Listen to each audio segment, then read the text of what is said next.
Ndakorongo jong dakika na pagabich tok sa Chal Mar Kenya machiegni e chal mano mar piny Kenya chieng' tich ariyo chakre sa ariyo nyaka rom kanyo chakre sa achiel nyaka rom gajwang nyaka rom kanyo sa adek mar okinyi wajabara goto kutendre kod chal mar piny Kenya weche mopogore opogore mabende timore e pacho ka nyaka rom gajwang omiyo kiny ma kawuono biro bedo kwa mulo moko kuom gi nyaka rom gajwang Joyce Oduor okelo ni nonro mar gazet iseneno kaka piny Kenya ringo chutho kingo gazet mar The Standard kanyakla kod Daily Nation thoro wach mabende nagimiyo pek malingling mano motenre kod kaka ng'anyo osebed ka ichane piny Kenya duto te wabiro bedo kwalose e kind weche mamoko yina mar mondo mi arwak welo mantiere goda chak gi kaunti ma Kisumu nyaka rom gajwang antiere kanyo gi Eli Opondo mane director mano mar Champions of Peace Kenya. Eli hamusi no yaure machiegni twak ayaura ahinya erokamano ahinya kopogore gi Eli nyaka rom gajwang buore Nairobi ka bende antiere gi yawuot luo ariyo mokwongo antiere gi Tom Nduku ma bende en janon siasa kendo jalony weche mag arita kwe. Nduku harwakni machiegni chiemo maber achiemo maber yes machiegni erokamano kopogore gi Nduku nyaka rom gajwang antiere gi Oscar Omondi jalony e weche mag siasa. Oscar midarwakni machiegni erokamano kabisa Sharon achiemo maber to kuom jok ma ochieo bende e kuonde ma giwochie wakama ntiere moso uno oyaure uru oyawre ahinya kendo machiegni okiny ma kawuono aparo ni wachaka namna gi thor wach momi pek gazet mar The Standard kanyakla kod gazet mar Daily Nation gi dho liech nyaka rom gajwang Daily Nation ondike kanyo ni The Wamongas Standard to ndike kanyo ni exposed malingling ma bende nitiere kaluwore kod ng'anyo ma bende ochan tim odiochieng' makiny mano mar hingo higa achiel chakre ne tim ng'anyo mar tipo e pacho ka masundo piny owacho ng'anyo ma bende chutho ni tayo kod Gen Z e pacho kae. Nduku kachako kodi nikech The Standard ema koro wamenyonegi kanyo wanano ka nitiere weche moko mag WhatsApp ma bende narengo kamoro maneno ka The Standard oketo ka koro wach ma omi pek e gazet mar The Standard kaluwore kod in diwach nang'o? Ing'eyo ting'eno miyowa gima uwinjo kata gima uneno kata gima ugadha but kirango magi to gin gik moko ma bende gionge chia mang'eny en gimedo weche ma jomoko biro chako loso yo moro mopogore to gima duong' any the source kuonge maber to magi action ma police akongo kao to nwang'o nonro makare to gi assure go the country will be peaceful nikech gik matimore gi ogi bi konyo Kenya so much gibro mana medo ketho Kenya kendo kata jogo ma oyie ni gik bila gitimore loch margi ging'eni gigi biro tieko gi ing'eni sami loso gangs to ng'eni gang gi nyalo loso vini ma giduogi loki koro gini anadwa na kwer kabisa nikech yo makoro wadhiye ni nige demonstration gi nyochi neno demonstration o town kama Ludhe wuok from the governor's office himself kendo nyithindo ka ok onyal escape awinjo kopingo to ok onyal escape nikech nyithindo ka wa assuring him they are in charge and nyocha wacho gino ni en otugo nikech probably okodongo Nairobi ka Sharon nitie ka ji nodongo minyanwang' ka wan joma nodongo in the ghettos wan ga gi category nitie jomosomie kanyo nitie joma richo nitie joma tatu nitie joma nade Sami Kwinyo one of them those people regroup I'm telling you nebe no lawyer cha en ng'ama nonyuol Nairobi ka something else would be happening this town today ting'eni joma jogi tiyo go ng'eny gi gin joma dak Jericho wegi gi neti railway wegi gi neti posta they have led a posh life all the time gino gin strugglers emo mineno ka ginyeting'o ludhe gibiro we town a good person ma obedo nurtured well cannot risk nobiro gore town kind and can ineno nyithindo ka gin nyithindo ma definitely onge ng'ama nyalo ting'o loth omiyo kata police are making a big mistake. This thing must be investigated. Onego none MPs mawuoyo careless gi onego rang. Nikech indeed gik mineno matimore gi nyithindo gi obiro from a certain process. And kai ma blame go the security agencies. Ingeni Sharon, I can tell you in any demonstration there are three categories ma classification maji. Nitie an organized gang magin gibiro kwalo Iwinja. Nitie jo demonstrations magin they are driven by passion marge. Nitie bende by standards. Jo mobira bira neno. Jogi mission gi opogore. Iwinjo. Jogi duto mission gi opogore. And karaka bang kopo nikech the police no make a mistake. Today police would be having answers for these guys. Ni jo manothogi ngane ni ne waduogo alowo nikech chiefs ne ni gweng jogi no yik thuchegi ting'ena dwa nyisi naturally kidwa ng'eyo jalemo kiyiko joleme mabiro bedo mang'eny kiyiko ng'ama jakuo jokuoe mabiro bedo mang'eny in that funeral kiyiko ng'at ma student makta gimoro mako students mabiro bedo mang'eny. Today we would be having a correct record ni ng'ane ni gine notime to mate action mare kwarange gi chien magi gik mosobedo kotimo wasotere selo dishe makama wasotimo ma kori ng'eni today donyi wuoyo kaka parent no on account ni kata gini notimore ni nyathini ni to en nyaka bed ni gine joma ne turo duke kata ne temango nikech must be in his character to the fact ni police bende nge lapse police ma Kenya be semoko kuti gi their intelligence properly gibe gidwa donji ma e lweny to gigore tai gibedo guilty in the same line mane omine no ochopo kama ochopeni bedera ni gini no loss maber ka crime otimore kada ka gimoro otimore it is good always for investigators to go back mondo gi make a finding to gima nyo atimo bo overreact yani bende nyo wan correct kose nyo wan wrong temin kata mna kingyo kata mna ka thor wach ma the standard omiope kata mna Daily Nation nikech ne na thor wach achiel nitiere jotelo ma bende iseyo ni gine ma bende gisebedo ka giiko guns inyalo paro chien tich ariyo mar juma mokalo gima no nene ng'anyo mano chien tich ariyo buore Nairobi ka oganda na wuotho gi rungu kata mna ng'akwer gi onge nyaka sani aneno ka ndika mondika iwacho ni nyaka sani nitiere governor mawuok North Rift Jod Buraria achiel kuom gi wuok Kisii ariyo kuom gi wuok Central Kenya nitiere female MP bende mawuok e gwenge mag Rift Valley mano rome magawa moro buore Nairobi mano mar chano kaka gik moko ne timore ing'e maraji Kenya en piny ma kech ng'enye ma everybody would wants to make money ng'ama nyalo protect this country maloyo raia onge gima chando raia em wabed piny leadership mar piny obed piny mondo los mondo ng'eni kanye ma onego jiromie onge ng'ama bro protect President Ruto maloyo piny moneno kagi iro kama na nyanya la bede kuom Oscar kineno thor weche maket kod ma hineno ka gima gi insight koso nango nikech aneno kata mna nitiere WhatsApp text mosebedo liwacho ni bedo leak to kineno kata mna nyinge gine nyinge mokwenda ahinya ne wenge oganda ma pacho kae Sharon an albo dwaro mondo adifa matin nikech gima wadilgo ok en gima tin en gima duong gima wadilgo en ni josiasa dwa kawo advantage e gima dhi mbele gi weche madhi mbele weche mag youth unemployment mosebedo gini ok ochakre kawuono gini nobedo affected ne wan kod drought some other time ne wan kod covid the economy no kethore uchumi ma Kenya no kethore uchumi mar any country ko kethore ng'ama o affect kabisa en jok matindo ji no lose jobs kaka koro Nairobi Intercontinental Norfolk Hotel Hilton Hotel all these things were closed ji nene tijo rumo negi to covid kacha number 2 serikal ma Kenya be no dhi buka gowi mang'eny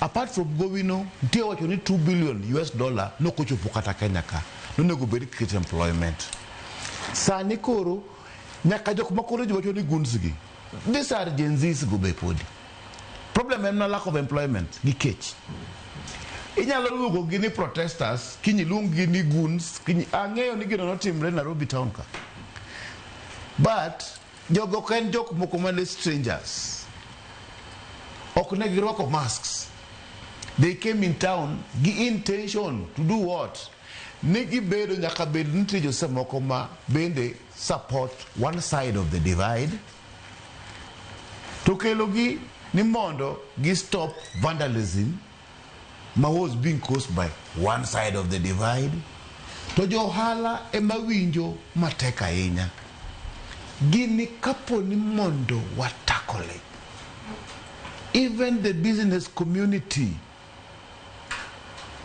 ma ohande gi kethore must come in there must be bilongo ni intentional government initiative.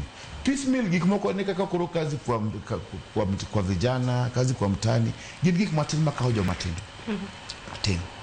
But problem ni wenyo ka josiasa. People, josiasa makawe ginene points moko matindo tindo. Na manene ang'o momiyo ne wa end up gimiluongo ni 25th June 2024 Gen Z protest. Di no ko protest from anywhere. Nintie watch my reject finance bill. Negi reject finance bill nango. Because finance bill negi think nidikelo gi malungo gi dok sunguli punitive taxes. Ma podi ne de hinyo mana jok ma mostly jo matindo gi. To kaponi ke Ruto no se wacho ni koro wagolo bill no. Pod wan gi shida. Protest osebedo chakre chieng' chande pod wadhi mbele. Ing'e ni gima timre Sharon ka pimoni kisomo book mar Introduction to Social Movement. What is social movement? Social movement en ni joma nigi paro machalre mapigo gimoro masimo ko serikal timo. Biro kamoro achiel to giformo movement. Movement onge ga jatende. Kaka movement mano America samano nega miluongo ni Floyd. Niluongo ni Black Lives Matter. Movement mar Gen Z. To movement gi gima timre ga kodgi ni sama serikal otimo gima movement no dwaro to movement no rumo ga. Black Lives Matter no rumo sama neno se mak police chamo tere edo mar America kucha. Wach mar Gen Z be sama nene reject finance bill nene ose rumo no nego bed no rumo. Kata mana orange democratic movement ni en chon en gamna movement. To ngeni sani to koro ge reject finance bill sani koro en wach mopogore. Okay, en wach mopogore. Same problem. Gumangisi ni root cause of the problem en gimiluongo ni lack of employment to jothurwa gi joma ng'eny makijande anyisi no chumi karach to ngama bedo affected kabisa. Those people, most of them ok yud access ni pesa maginyalo sustain go life maggi. Ok yud access mar pesa. Anyisi no sani kata mana applying for job. Dingen ni sa di Kenya ka kapo neno advertisement de gazette ka mondi apply tijno kada kenti ma parastatol you need around 10,000 to apply for the job.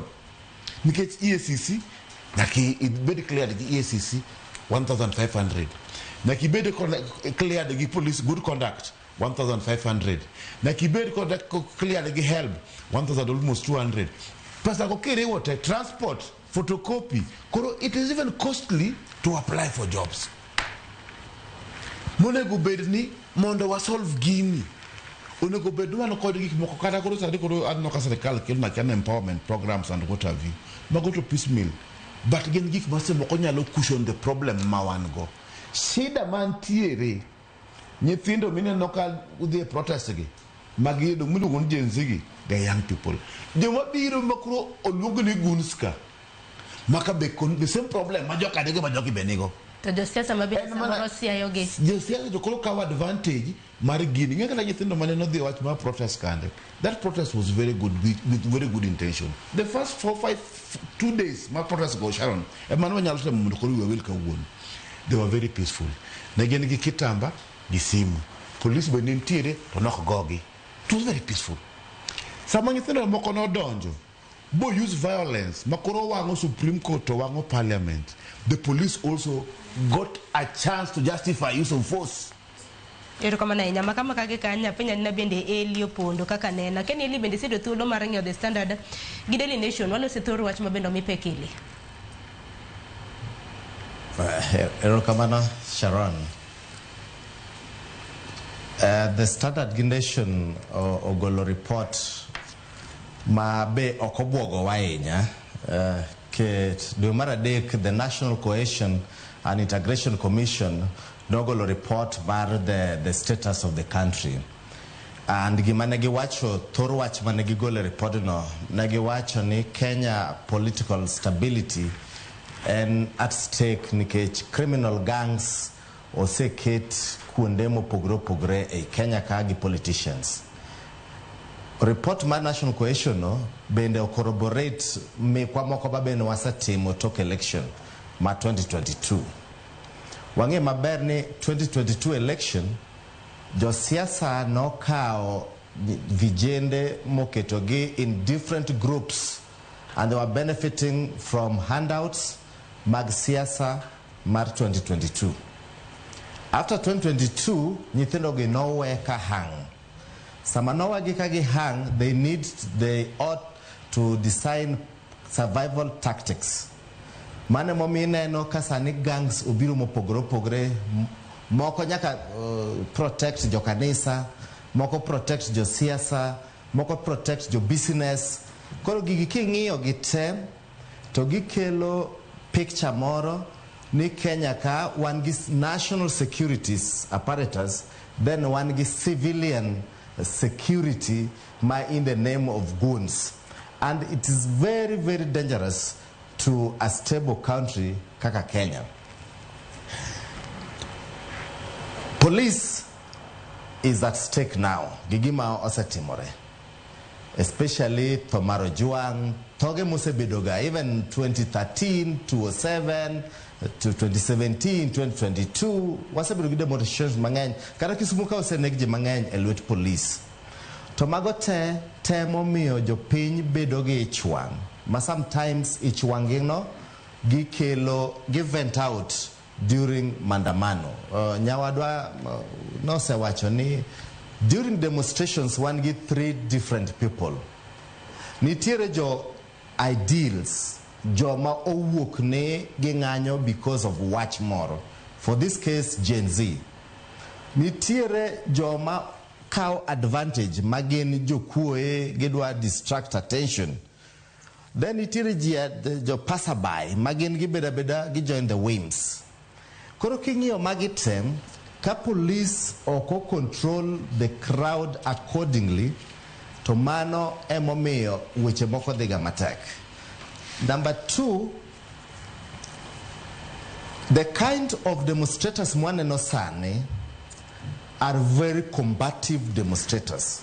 They are not demonstrators manwaneno during 1991, the clamor for multi-party democracy, or child demonstrators manwaneno ka agitation for change, the 2010 constitution.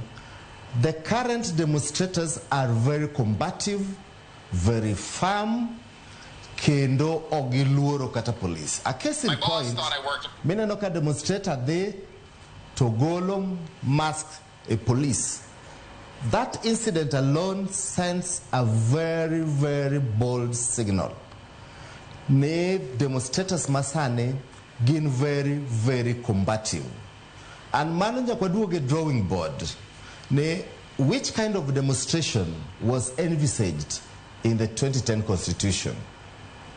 Because Kokwade identified those things, temwabro kelo instability in the country. Josiasa plays a role maduong in mobilizing goons in the name of gangs, especially majority in our young people. Jogi now say wachonegi survive, and coming kata 2000, they will do anything. Toko kwa bedo motang, to Kenya mabedo stable ni usana noka the US ogolo alert, followed by UK. What is the implication of that? Next week, when July, the peak mar tourism. Sama alert gede, dongingeni kata jomane dwa biro kuro chako bedo maluor. The impact mar gino. Tokade ben normal. For instance, let me give you an example. Teachers, they got strike. Nurses, they got strike. Lecturers, they got strike. Bisane noko muk kamoro. Bisane noko go kamoro mo muk mo kwal du kamoro. Uneg ngato. Mane strike. To combative demonstration. Madhimbele Kenya ka onego non matut. And to go back to standard and the nation, I think police nikoro nege start point. Monego ge chak timo demonstration, we get investigation. Mondo angene angoma timore. Because kagigi okonon to 2027 election, Vibedo, I'm not a pessimist, but magi ng'iyo kaka 2027 debate. And kikwaluor wacho. Ero kama na inya ili weche machielo mabende dwaro mar mondo mi warangi kini mabende waloso kotende koda thor weche mabende ochiw peke gazeti okinyi makawuono.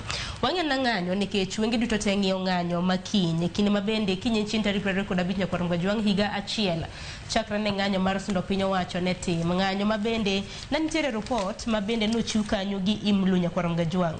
IMLU kana chiwo report IMLU en Independence Medical Legal Unit gocho ni jokenya 63 ne otho 63 ne ondhi ka 26 ne olal godo e kinde ng'anyo mag jenzi mabende ne weyo ji makwan gi oheo 600 gi hinyruok. Odiochieng' makinye kinde mabende koro ng'anyo makama ugene tim bende piny owacho kokalo kuom jolwache lo piny owacho Isaac Mwaura okumo ng'anyo makinye ng'anyo mitime Galamuro wacho ne kidwa ng'anyo ting'anye udi in private nduku bipani mago bende siayo kata mana yene waraje ke president no president gujoma they don't know what they are communicating to the public. Nyonchi neno ka kwera wino kai.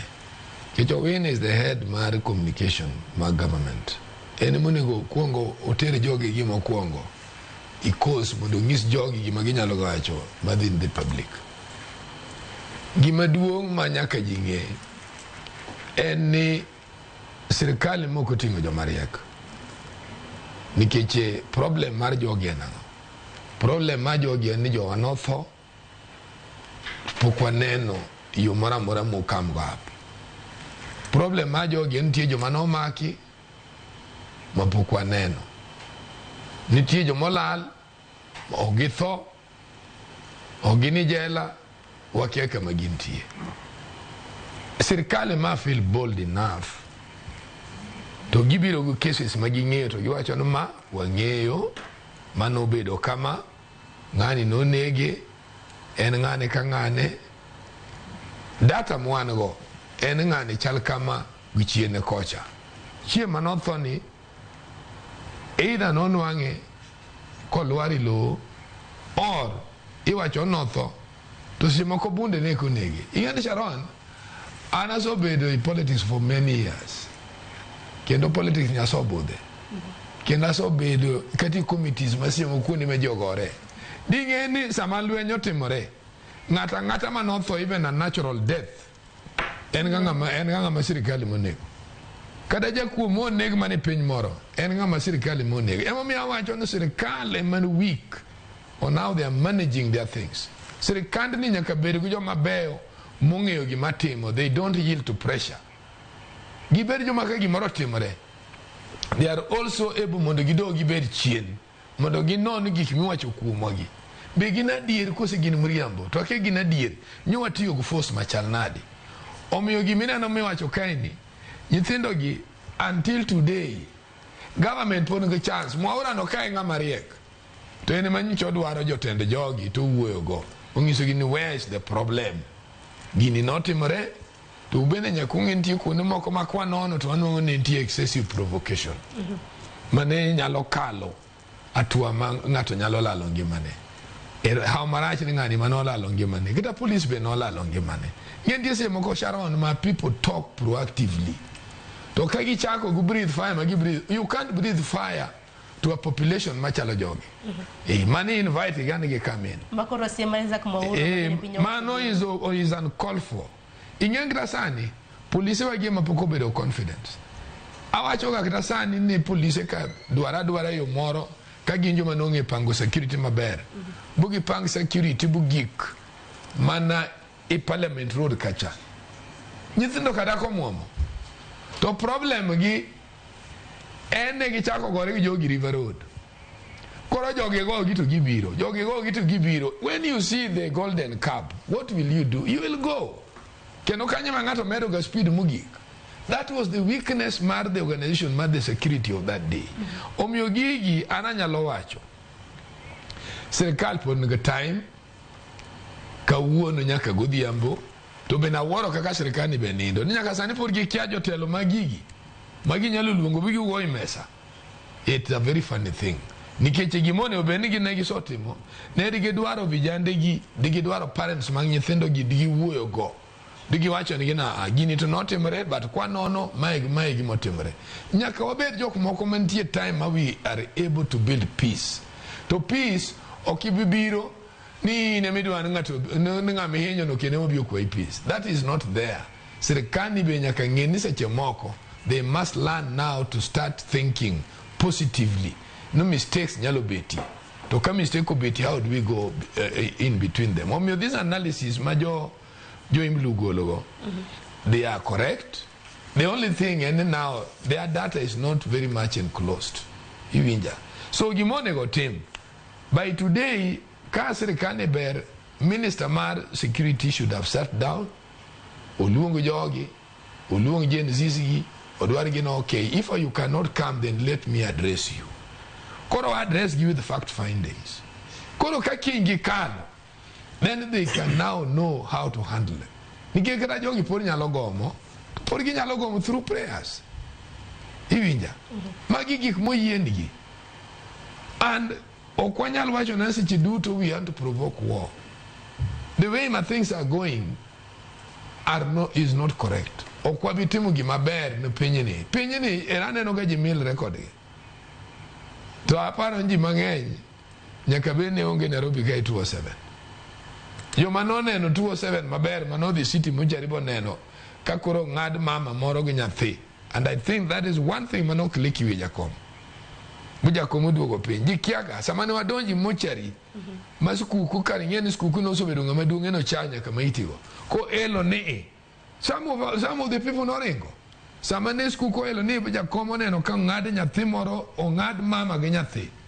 that is what changed Jakom and he knew now the country is much bigger omiyo gini pod akwayo ni police kanitie jok ma sensible manyalo konyo president madira dien ge chiego chia mar konyo president to move on there are too many for nothing mabe ni gin joma nyalo konyo president adira manyasaye jogi poda nyalo nwanga way maginyalo communicate go joma wacho ni jogi no hinyere gi joma wacho jogi no tho mondo non kama tho no wokie onon kaka gibedo chien kucha mondo ne kata wang'e ok nyal chulgi but people can talk nikech maduong' mabende ng'anyo makama odiochieng' makinye time gidwaro ratich gi nyakwarom gajwang' nikech kata mana motelo ne mano neno ka jotend kanise bende nobago alam e chuny boma ma Nairobi kopogore gi mano jonyuol mag nyithindo mago mag Gen Z ma bende ngimagi nong'ade e ng'anyo makama bende nodhi nyaka Central Police ka gikwayo mar mondo mi ritgi e yo makare kopogore gi mano nyakwarom gajwang' nang'o meni koro nyaka sani koro ikumo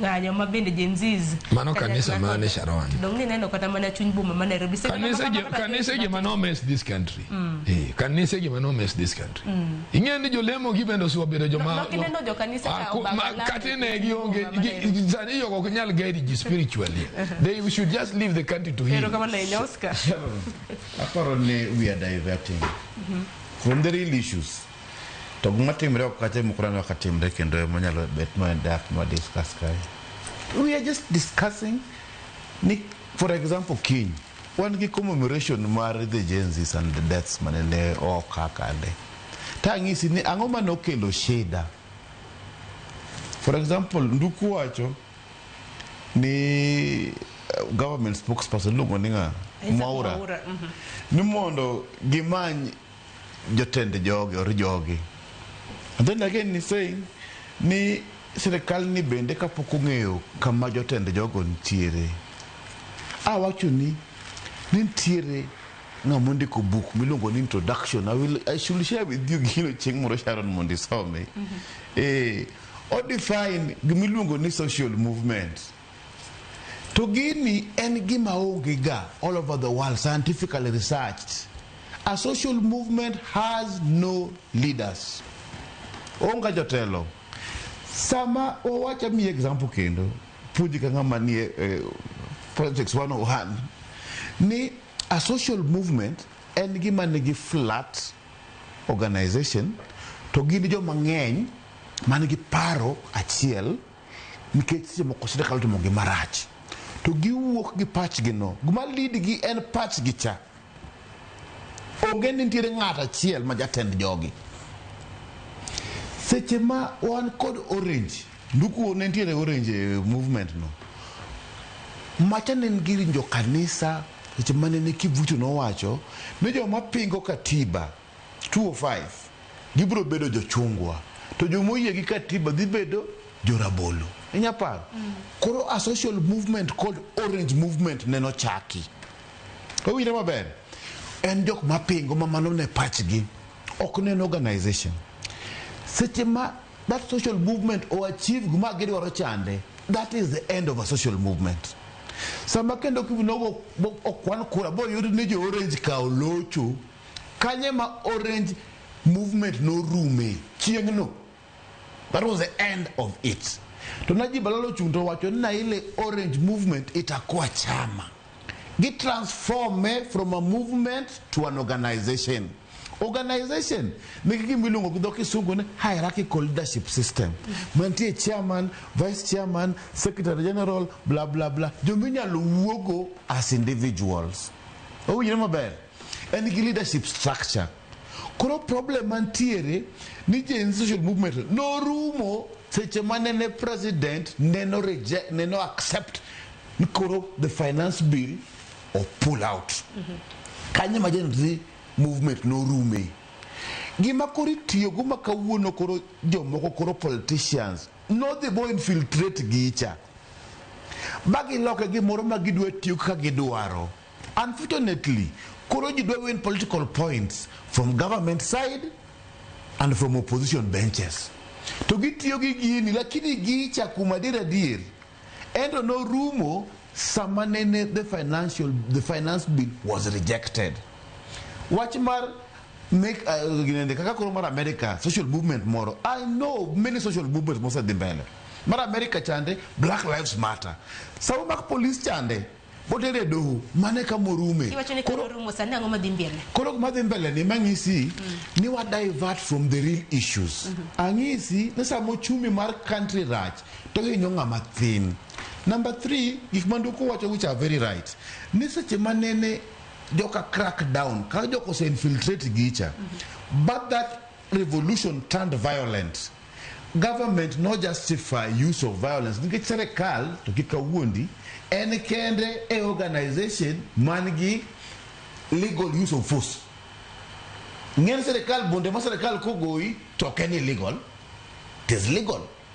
Police ko pono maki gi force but will weti kama oken illegal. The only institution in the world mangi power to use force on people and serikal mundu go police force lo wona ngongo to ka gitiyo go dataro mar chik koden mana legal e mangisi ni definition mar serikal and the only entity ene kende e gimo yiene tiyo gi legal force awacho ni legal force ibunjo kiki wachi ni ka gitiyo gi my legal force mabende ni katiba kanyo ni serikal nyalo kawiru tuwe teri prison teni ndo kanyo da kanyo ka serikal timo kora wacho kama ni problem mantiere kikwa push gi under the table Kofi Annan kan no biro siepa nene ko da agenda ngwen tamanduku be wacho no agenda ngwen fourth agenda number 1 nen mondo lwen mane dhi mbele were ujiwa were go agenda number 2 ne gen reforms mane ne kelo wach mak regular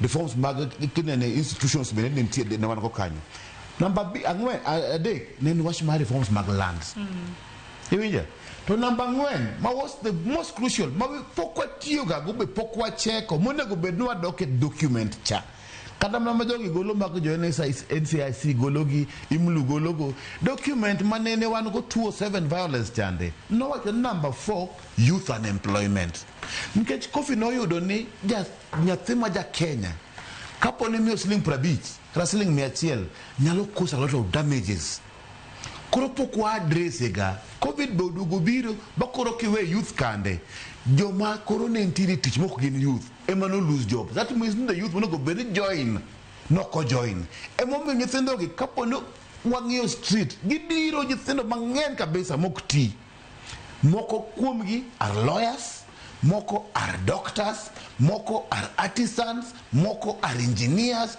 that means ni gin joma qualified monego bed nitiere tich. Ka wan e country ma daktari mosomo 7 years ok nyal yudo tich, nitie problem. Wan e country ma architecture mosomo boyudo nyaka degree mare mar architect ok nyal yudo tich, wan gi problem mantiere, obed Gen Z ma protest, obed guns mikelo, problem tiere en mana tich. Nyithindo ka gipogora ka gichopo sit kacha, an iluonga ni gun, an iluonga ni Gen Z, an iluonga ni protester, but the problem again got all this group en adi en achiel. Problem nyalo bedo unemployment, shida machielo nyalo bedo ni tiyo kod giarita.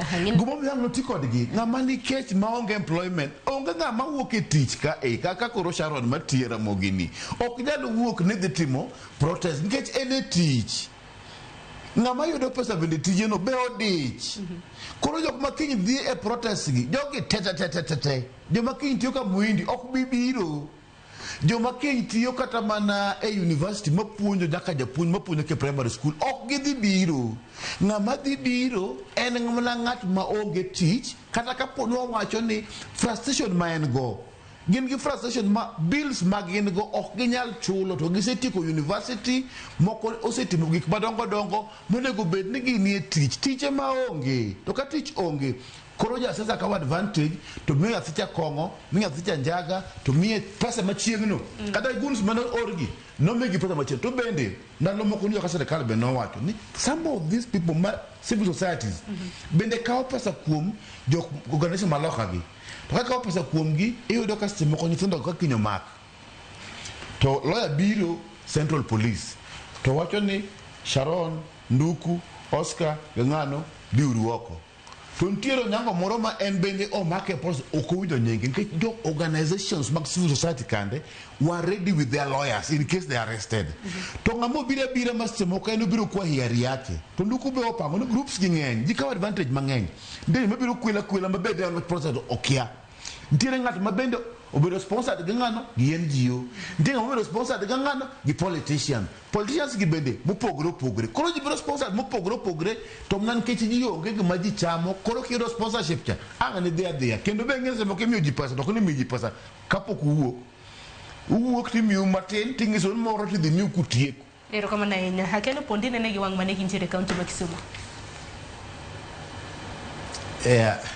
I think the government dwa bedo insensitive gi wach ma government spokesman Mwaura nowacho ni onge ng'anyo. Mano temo provoke the movement, the country. Gima nyaka wang'e ni tarik 25 dwe mar auchiel 2024 noketo Kenya on a reset mode. And tomorrow dhi bedo nyasi mar higachiel nyaka ne gino timore. Government ok onego bed reactive. Government onego bed ni weyo ne jopiny mondo express gik magidwaro non-violently.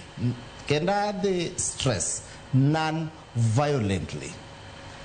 To ka protest or demonstrations koro or turn violent, then the intention mar timo demonstration koro onge. I agree gi IMLU report mancha gigolo, and mano en adier. Talking your reports mosebedo from even 2022 to Batok election, Jumanone Kisumu, Nairobi, and so forth and so forth. Kerewo gigi gibbled up to one thing. Nijo piny samol gi weche moko to gidhi ir sirkal. To sirkal onego kel dialogue. I agree with Omondi ni social movement gi achieve agenda. Gen Z movement ma 2024 no achieve reject finance bill, and that was the objective. Magino no rumo. Matim resanegi en mana ni koro both government gi opposition gi other politicians cow advantage to achieve a specific objective. Mopogore gi the intention mar the original social movement. Gimaji koro wacho sane an aftermath of agitation. Koro ji wacho ni no negi ng'ane, no tim nade. Jogi no negi kang'o matimore. Now koro wase deviate give the objective mar the social movement. Koro wachako ng'iyo ni the actions mar police and security. To be gibapo ba wang'e ni gino bende ayie gi nduku gimotemo wacho ni sirkal dwa bedo ni gine gi pressure mar jopiny. Gin gi security apparatus maginyalo contain go law and order during demonstration. To the moment Mama Ura wacho ni there's no demonstration kiny, gitemo mobilize momentum kiny biro medore ma jopiny biro bet e street mondo ginyis sirkal ni wanyalo kata utamoru. Sirkal pod nigi time, ok ni mondo los gi demonstrators, no. Ginyalo bedo gi mipango maber mar security mondo gikel law and order, gipog joma dwa infiltrate demonstration kaka thugs, goons and so forth and so forth. Sani bondo go bedi intelligence ni very alert. Ma joma dwa kelo violence during demonstration ono kata osemaki. Not abduction, I'm not talking about abduction. Joma gin go gi intelligence ni dwa kelo violence during demonstration. Ono go beno semaki mondo we demonstration matimre kiny peacefully. To but sirkal bende kaka nduko wacho ni Oscar mowacho, sirkal nigi enluongo ni monopoly of violence. Lawfully, monopoly of violence lawfully. For instance, ka demonstrators or turn violent, makoro gidwa ban monumental government infrastructure like power lines, water lines. Gidwa block hospital. Key essential services dwa bedo blocked. Sirkal nigi monopoly of violence to tigo mondo prevent jopiny mane onge that agenda mondo gigengi mag yudo those services. Sirkal oyiego. Koro an gima dakwa as an organization ni the demonstration must demonstrate peacefully. To report mar the standard and the nation okobwogo waina, though they are very sensational, but onego benis intelligence tiyogi report go that mondo gi further investigation nango matimre mondo gi prevent violence manyalo bet during demonstration. I'm sorry, other to get the low moro marach ni isolated cases. Like during demonstration, ngato nyalo inyore, ngato nyalo timore during demonstration. Like out of 1,000, 10,000 people, police onego ngata chiel. And I am so happy ni police manonego jamaskcha no se make. That's great. The judicial process is taking care of itself. Gima wanyalo timo sani kaka jo Kenya. Waye uru ni wangi 2010 constitution. That's a reality. Very progressive. Number two, wangi vibrant Gen Z. Man techno savvy. Our internet usage in Kenya is more than any country in Africa. In fact, we are number 2. Jo Kenya mobilize themselves digitally, physically, and gigite the discussion must sometimes give overshadow even the government programs. Emomi your government benyaka bed malo na jo pain, especially the Department of Communication. Gichalo jo mangiyo ni angoma timore. Imagine I was shocked kama ura wachoni no demonstration. And Oscar no wachoni, why are people going to the streets? Nyamati yok di work office ka the streets. Most of these people ginjoma onge jobs. To sirkal bo sekelo gimino wani social safety nets. Social safety nets gin kaka kazi mtani. Mabe podan kwa dege wachumoro. Angio budget mane budgets or present. No kaneno significant allocation. Markazi mtani. Niketi, that is a very good social safety net. Manyalo caution very many young people. Like for instance, in Nairobi, jomondi kazi mtani. Masa moroge in slums, or gidi woke kazi mtani no, negedi the streets. Because giri to selling me a beach, and go diambo, kagi city kutich. Koro sirkal onego be respond to the social issues ma affect jo Kenya. Key amongst them and unemployment. And unemployment ma Oscar wachono, what are the issues ma sirkal kelo? Kazi mtani. Ere jiadi, ere kaka sirkal package kazi mtani. Ode ndiko jiadi. Sani okwane jo communication mar sirkal. Wacho gigo. Gino is one of them. Number two, responsive budget. During COVID, sirkal no kelo budget correspond to the issues manatimore. Sanyo nego beni budget matimre Kenya kano nego beni they are going to spur economic growth, not macro but micro. Mondo japiny machandore cha pesa o circulate to wananchi. Sama jogi nigi pesa, I want to agree with Oscar. Jogi okdi work. But that does not mean the fundamental right mar to picket koro wadi golo. No. Sama wach moro hinyo jopiny nigi ratiro mar demonstrate peacefully, picket peacefully. Kagis, in fact, notifying the police is not in the constitution. It's just procedural. When you notify both police, wadi luondarane, miwauru security. And that's why they're notifying the police. So ka demonstration dimbele ma peaceful, sirkal bokonego react ma strongly gi mar koro nego jo protesters, peaceful demonstrators, and so forth and so forth. And Gimawase study as an organization, especially from last year Nyakasani, wabe waseneno a pattern of combative demonstrators, highly combative demonstrators, and that is very dangerous. We are setting a wrong signal.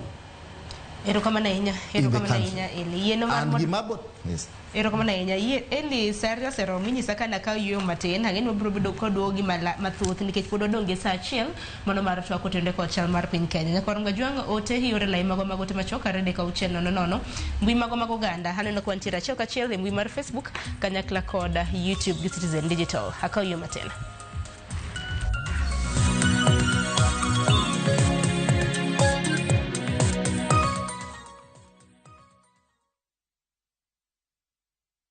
Let's go to Vietnam. Join View Travel's group trip from September 5th to 12th, 2025. Starting from $2,286 per person sharing, experience 7 nights stay with breakfast, overnight cruise on Ha Long Bay, Golden Ridge Walk and Bana Hills cable car, Mekong Delta and boat cruise, explore ancient cities, caves and temples, traditional basket boat ride, Benthan market shopping. Secure your spot today. Visit viewtravel.com or call and WhatsApp 0703-254-254. View Travel. Dream. Explore. Discover.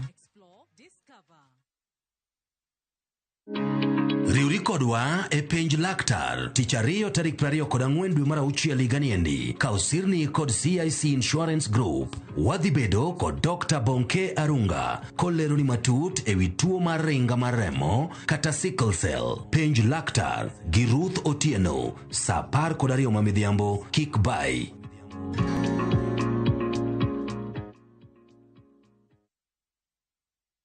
Who do you trust with your precious ones? Who do you trust to drop your kids to and from school? Who do you trust with all your packages? Who do you trust to get you to work, airport, or to that late-night plan? Wigo. Introducing Wigo, your trusted ride. The ride with the most reliable, verified, efficient, and transparent drivers. With fabulous cashback incentives for passengers, each trip on Wigo feels like an upgrade. Download Wigo from Play Store or App Store or SMS Wigo to 20425 and ride with confidence. Wigo. Let's go.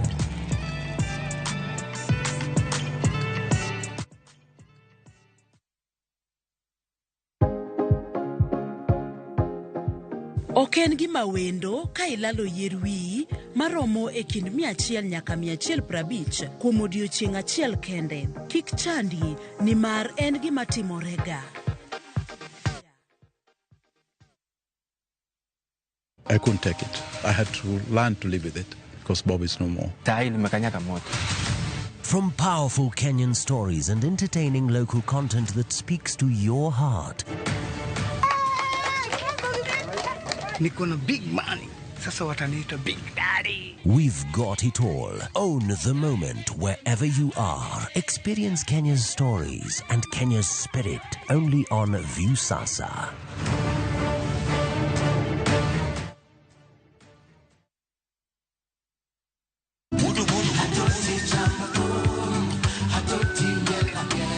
Woktich ka woktich wakelo ni duon ya wotonagi.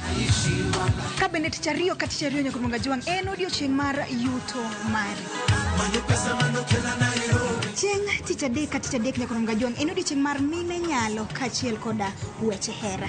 Awendo kachopo tich ang'wen nyakurunga juang wakelo ni kama nene, yani TBT kod thumbe mamit mokalo.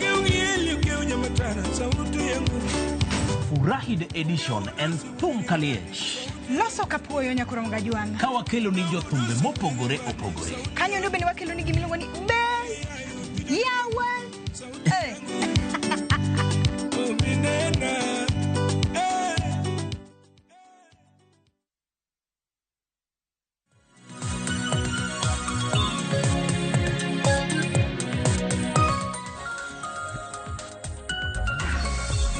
Nakor mgajong wadogo kendo kang mar ariyo dakika skada beach tok sa ariyo mar okinyi pod ontiere gi sa madiro ma dakika 50 mwadhiro godo chal mano mar piny Kenya. Kapok wadhi thor wach machielo, nitiere gimoro mano mako wang'o e kinde ma bende koro ikumo ng'anyo mar odiochieng' makinyi piny owacho kokalo kuom jaul wache lo piny owacho Isaac Mwaura kumo ng'anyo makamano.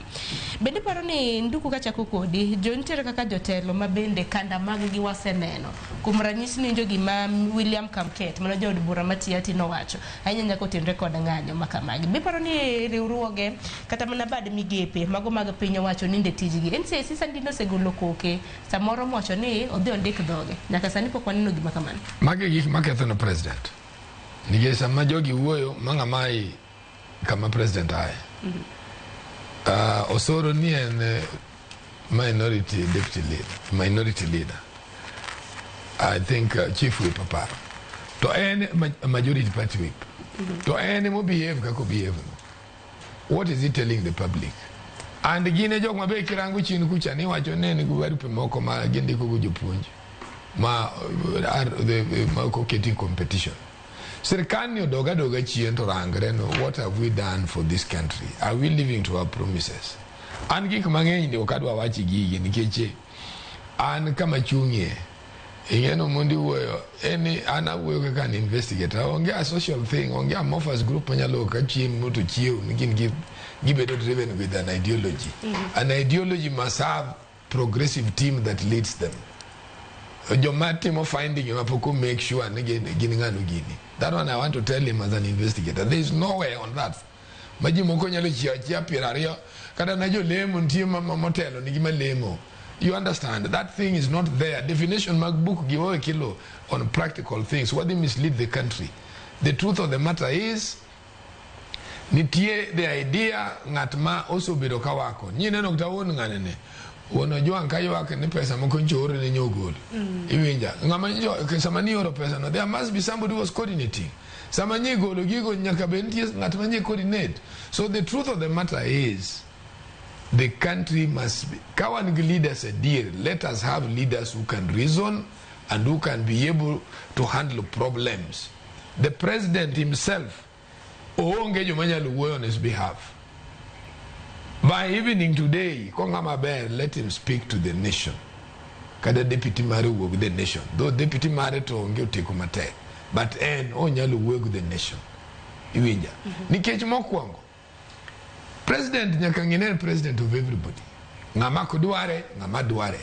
The church knew wuoyo kaka mainstream churches. He has not even sat down with them to hear and why are these people talking. And those are people who can control by one mass. Again, Sharon, Ngamanonge participation in my politics, my this country, Manyalu. Again, multiplied no Jare Kenya in a very funny way. Okulu was talking in Kisumu, Gitari in Kirinyaga, Manasseh Skuri in Nairobi, Muge in Eldoret, Bishop Njenga in Mombasa, Archbishop Ndingi in Nakuru, and Ramogi in Chester House. And that's how some of us, when we were students, we got into politics. Gimaduong manyakwa winjire What do I deal with mare Oscar watch mare life maji au ya papas kaka gik mukubeti. Wadu wabende uwe watch makazi mtani. Jo kazi wa mtani yenyo mandego serikali. Gine mimi ngalo thegi nikechi odi chini kurigi aan. That is the truth of the matter. Mamote alo nigene ngana rubika and governors and these leaders. You understand? So unless we are talking from no ground, and I work as an investigator, I work for an authority of knowledge. So to me, what I'm saying, this thing is a challenge. Let the president sit down or find a way. Our common issue, and why are we making loose strings to run after 1 year to catch up with us? By this time, Thoegi don't also be investigated, which were adira dear, Magema necessarily timo carelessly. Mondokid Serikalo apologize. Magema need be no be through an action. My president, my Serikal be the Nenya Lobedo, Nukoronyaka act mondo piso bedi. Those things no nego team at the finding. Iwinja. Ina no kama moro manyoro wacho ni ogo picha, boneno kadir ntie metal. E thai manya thing. Ki ne kodok. To know good. Who should be answerable? City mortuary. What really happened after this person cannot view the body? Manomine Rex Masai. Amen Rex Masai. Inano, maja case majuinin. How do we handle it? Iwinja. Mage kune monegorano okay, kara police. Unga capable of doing funny things to unte mwe trust you with the leadership. What do we really need as a leader? Kama president koro beti e penyo, nego penjire. Magie jok momian nikeji penano giduto. Part of them get problem ma jok moke momio president. It's not his own problem. Get part mar jomoke momie. Nikekdasa ni Oscar wuyo kae. We don't have a good budget. Budget ni makoro rachi mugi kumoloyo last year. Iwinja. Nikechani makoro medo kenda a lot of things. And also bedo got a lot of supplementary ones. So the truth of the matter is, Oscar, we will never have this country back. Coupled with we encourage a resource center. Our problem and one. Baden Majo Kenya duo, President Ruto Nigobed Paint rang no okay. When Kibaki took over, what made peace in this country? First of all, free education. Everybody went to school in Nyakamaruge. They led. Manewachon an barupa ka wono kubisomna. It changed the country. President Uhuru Kenyatta biro to another risk.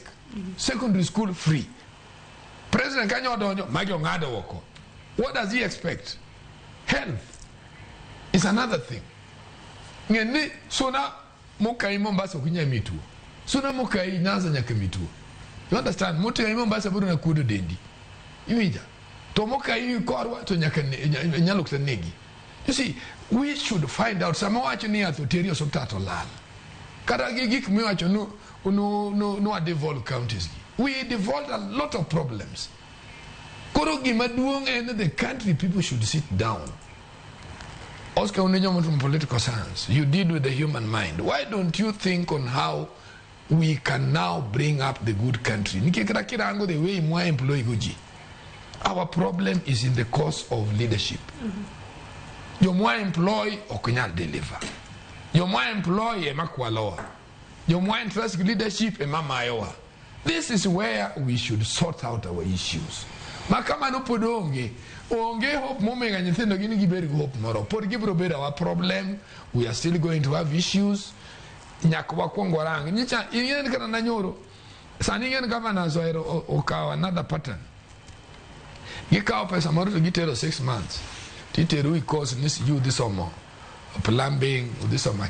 In 6 months, in what experience have you gained? Where you do at Mangon Penny? If we want to do serious things, let us do serious things. That is when this country is going to achieve its course. Yes. I think Nikoro discussion Marwagi, Eli, Ginduku, we are now getting somewhere. Kichkrocha agree on Gikmowacho. One thing, Nduku, he blamed something called leadership, not the country. What you run political scientists. According to political science, leadership and reflection mar the community. And Chalkiyo, jotelo moyiero gin joma chal kodwa. Miriambo mawaen nyalo end up jatelo ma jamiriambo en nikech jo Kenya riambo. The voter is a liar, Sharon. Jakura ong'eyo ng'ama ber, to jakura prefer to go to intentionally. Ni ng'ama ong'e ni ng'ato ok nyal deliver, but omiye nikech en bende nitie kama odwa nopondie. We can decide no wayier ng'ama corrupt nikech intention marwa ni ka waseyiero ng'ama corrupt chande to wabe wadhi benefit from that corruption.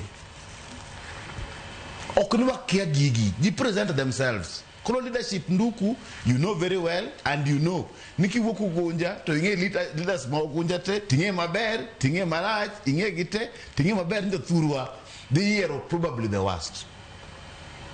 Kuru kata manaka wa kinyo o watch in 2027 ogol William Ruto. The Kenyans will get a bigger idiot to govern us. So leadership is a reflection. Ibete matatu nyoka ngata wake nan town to onge town or Riambo, and we are comfortable with it. We wajo Riambo. Number 2, free you cannot compare. Ukina compare na milungo ni kaka Kibaki notiyo kaka William Ruto. Problem mar William Ruto and governance masani, Sharon, mostly it is expansion of information in the people. Governing through social media okengi mayot. Sechema Kibaki netiyo gikmaricho netimre kaka extrajudicial killings not timre mang'eny gimongiki and what have you under Kibaki's watch. Secondly, Kibaki watch mar one time makoro wacho ni kuro William Ruto the one time ni Kibaki no yombe ga gik motimo matek gote no yombe no tiyo matek lakini no yombe 207 baji no tho magalanya mang'eny kabisa nikech no tamre wetelo kose yombe. Uhuru Kenyatta makoro nduku wacho ni first time no yombe bamanago wacho no yombi to tamre wetelo ema William Benyo wacho ni bwana okabi miyo telo ng'at ma onge agenda. Get me right? So wawe kiko wondre gik matimre are the same things we repeat in a circle. Eme wacho ni nduku the piecemeal things kaka kazi kwa mtanigo to Kenya wacho ni jo makazi kwa mtanigo ne matinga runge kande. No is not okay. Awacho ni niseche ma government bro caution the youth.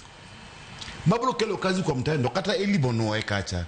Ninga man kod siling 1,000 gudhiambo e kazi kwa mtani okubidhie ng'anyo nikech seche moko ng'anyo chulo ji 500 to kazi kwa mtani chulo ji 1,000 okanga no 1,000 no dhie 500 chande ang'isi ni sama economy mar piny odhi piny to ng'ama hinyre kabisa en ng'ama kijana koro bro kawo pesa mora mora keche matero ji gigi kada nyithindo manyiri moko dhi kanyo lakini seche moko kino kako inange nyithindo go chung because they don't have employment. And I've told you, these people are qualified.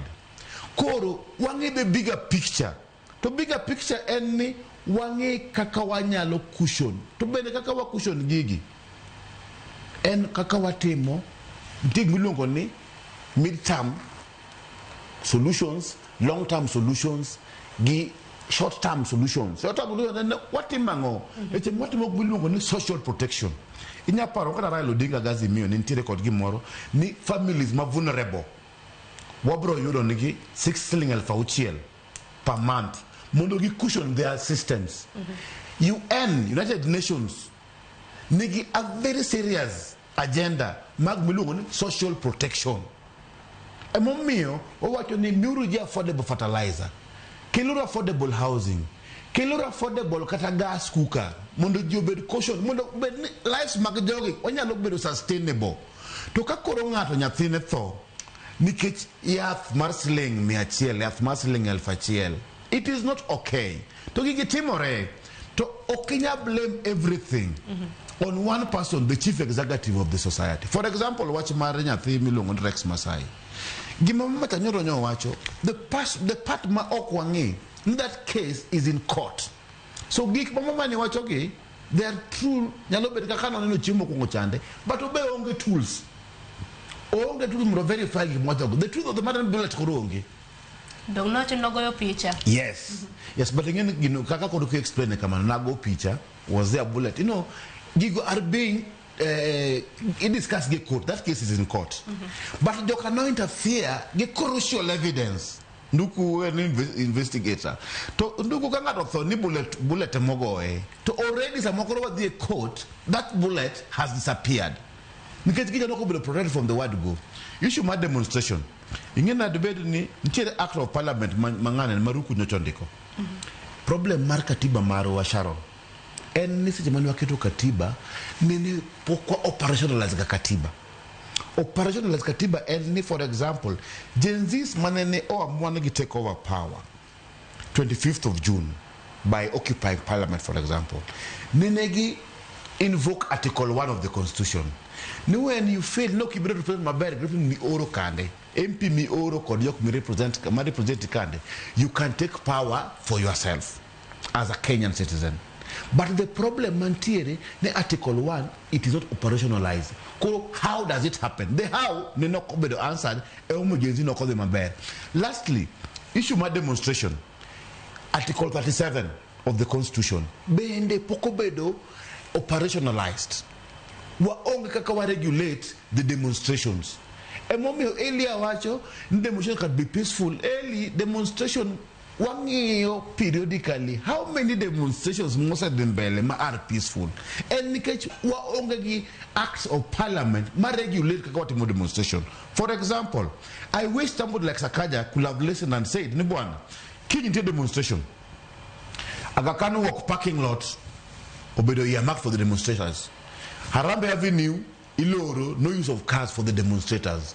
Taifa Road, Oloro, if it is regulated like that, and we even have the time, demonstrations, kind memorandum, Gidwechiwe Kanye, no Dwechiwe Vigilant House, for example. Memorandum about Parliament, for example. Kudwechiwe Parliament, Nakawamiu access Mar Parliament Road.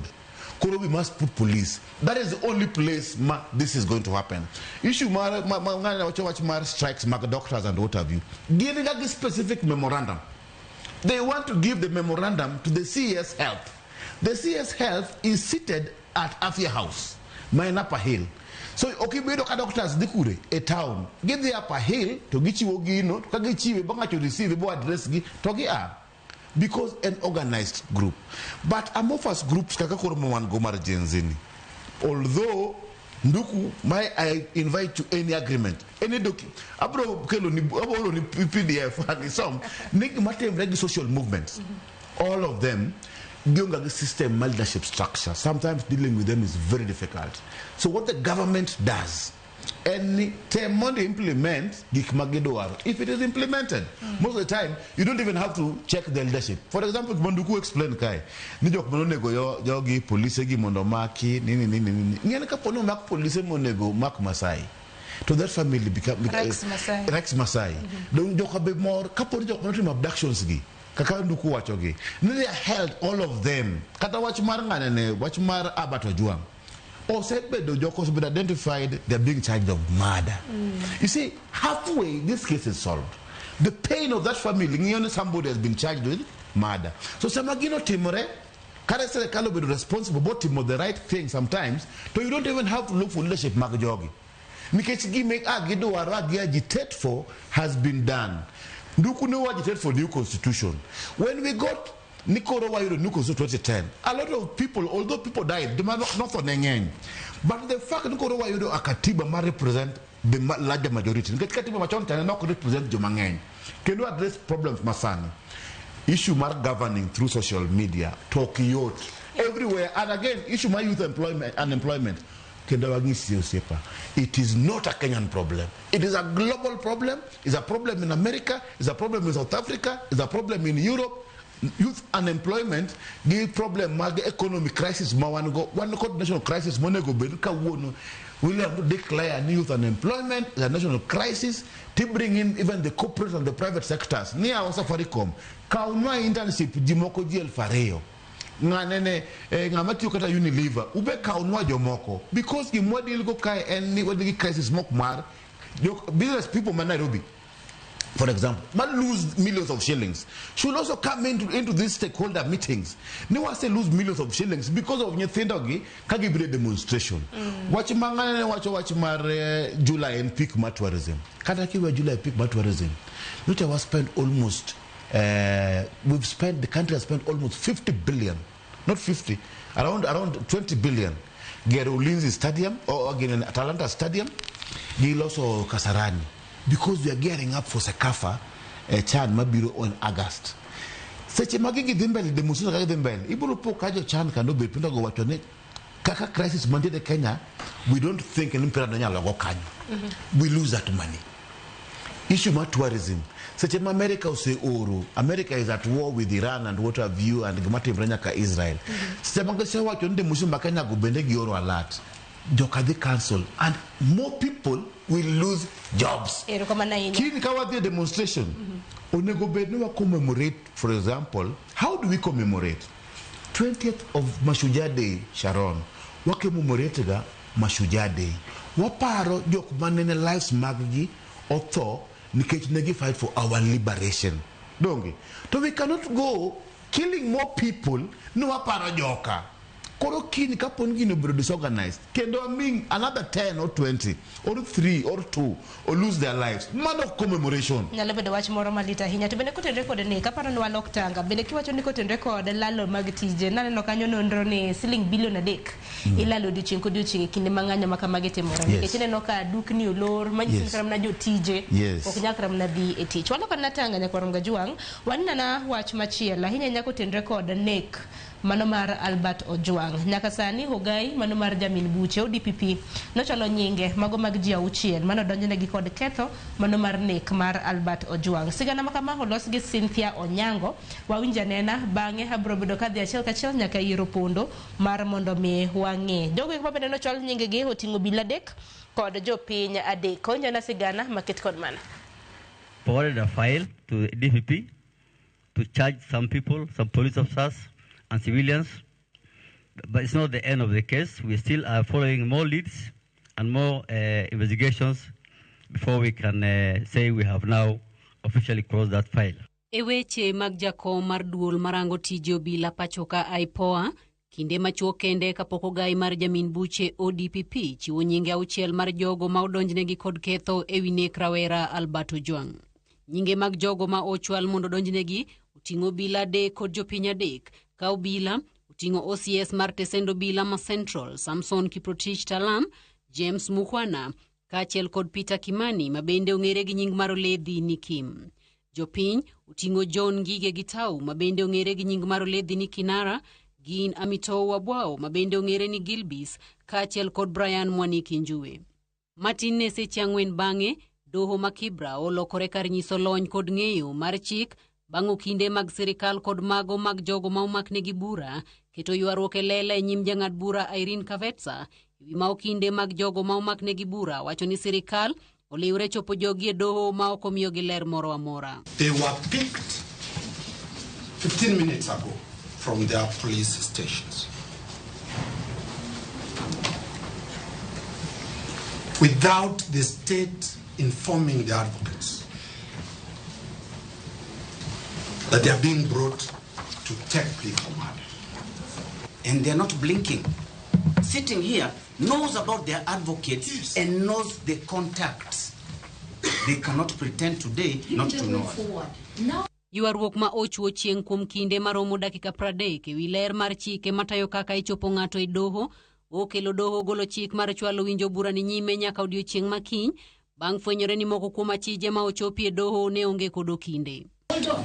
Did you hear him? He said he wants an advocate from the state. Only one. The other one said he has an advocate called Kinuthia, and I said, in the unlikely event that Kinuthia is not here tomorrow, we will have an advocate on standby. But this court is very patient. It can wait. It can wait until they get Yes, to engage. Very well. We will adjourn. You need 2 weeks to get advocates. We will adjourn for 2 weeks. Stand up, the two of you. You will agree. In fact, you need to agree with the state. Do you want the plea to be taken first, or do you want mental assessment to be taken? We'll talk. Yeah. Kata kamano, okinde mag jogo ma omaknegi bura to owuok e burano ka oramo ngang' ni sirikal oroyo chopo achijegi e doho mondo okwe liet mar ng'anyo mar rowere mag Gen Z ma ogen timore chieng' tich adek juma manyien mageto keto rapar ne rowere mag Gen Z kod sundo timbe mag thoe mawuok e lwet obila. We know very well Gen Zs are going for demonstrations on the 25th of Wednesday. The hurry is to placate the Gen Z. But don't worry, we have already taken 6 people to court. We will defend these people not to be used for political reasons to stop the Gen Z demonstrations. Okinde maganyola Albert Ojwang korka korgi to yango yie margi ni ratiro ewi nek Albert Ojwang biro yudore. Nonro owacho ni chich maduong' ni kuomgi ni gin mane gitimo timni. Kuom mano kiny ne waduogo ka ne somnegi kethogo, gibiro yie kata gibiro dagi, ibiro winj burano nyaka chieng' orum mondo adieri oyudre. Ema mobed mogik kendo wadhi tiyo kako kinde mar familia. Mwa make sure ni jokara chuonya, jokako kwanyo oyudo justice.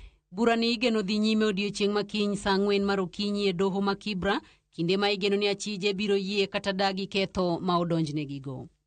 Cynthia Onyango, Ramogi TV, Nairobi. Korom ga jwang' mane chal mar wach makamano, bura makamano kaka iwinjo bende biro bedo kadhi nyime odiechieng' makawuono. Kinde ma mago bende timore odiechieng' manyoro bende jakom mano mar IPOA mano Isaka San bende nokwayo ng'uono ewi bedo ni ne ntiere kanyakla gi obila e kinde ma bende obila nachiwo twak gi jopiny kokalo kuom ute mag fwambo ewi tho mano mar Albert Ojwang'. Chal ka gima ratiro yudore Eli kintiere kaunti ma Kisumu. Erokamano Sharon. I think Mar Albert Ojwang' nokao national limelight nikech gik moko ariyo. Wang'e maber no Ojwang' Homa Bay County kuma wane gi part of broad-based government.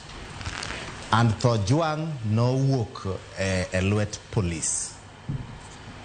Thogno nodwa shake the broad-based government.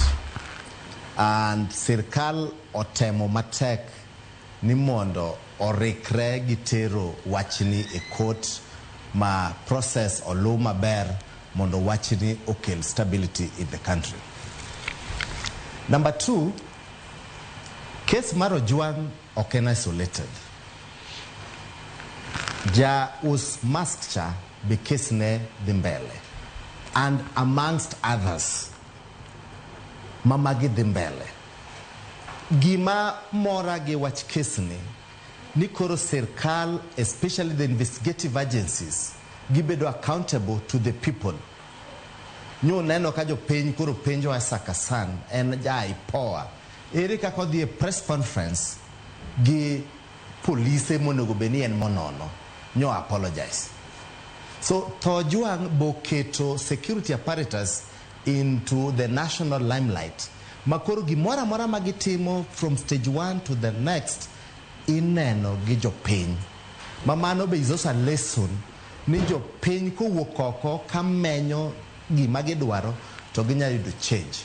At the end of the day, life mar Ojwang' ok dhi duogo, but justice to dhi bet ka joma nonege oter motwe, then ka jopiny biro yie. Number 2, gima be nyaka wang'e ni thogegi ne en very unique. Ni thogegi wuok e lwet police. Ma police emonego bed en safe haven. Monego bed ni ka in gi wach moro meringo matek tidhi yudo yueyo ka police. In fact, wan gi kuonde ariyo miyudo yueyo maber e pinyni. Iwacho ni ka Nyasaye emiyudo yueyo maber gi ka police. To Kenya kaka oro ka police moko nego yudo yueyo te manego ji. Kore manyien neno ka wach Ojwang' ni gi moko makoro medre gi kelo ichwang' mang'eny e Kenya ka. And in fact, the government now, the police and investigative agencies move with a lot of speed mondo assure jo Kenya ni gin giketo gimora mora e yanga ni mondo justice okel. So what are the lessons? Lessons mage ma wadwa learn from these cases. Wachagi baby pendo noidwa Kisumu ka. So many youths were shot in Kisumu here. Nairobi, wadhi nyaka the last election.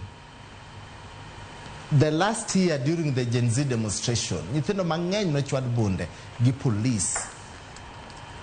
And gimanyaka wang'e ni police be sani koro ni sport. And nasa wachomoko ni isolated. I'm sorry to use the word isolated. Losing a human being is not an isolated case.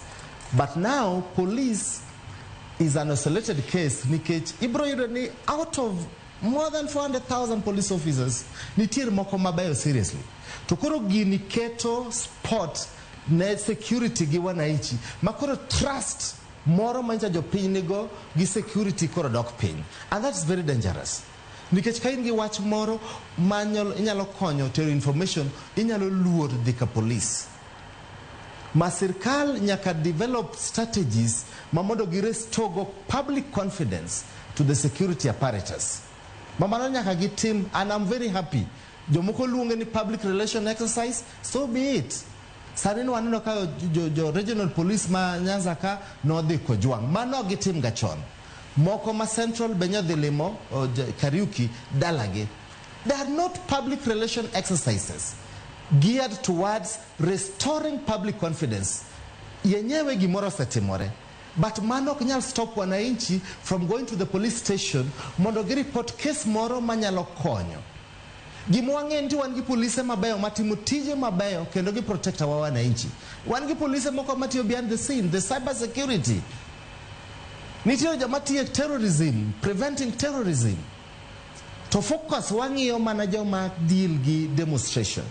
So the police, especially the security apparatus, the government spokespeople, which I'm calling them spokespeople, they need to rise to the occasion.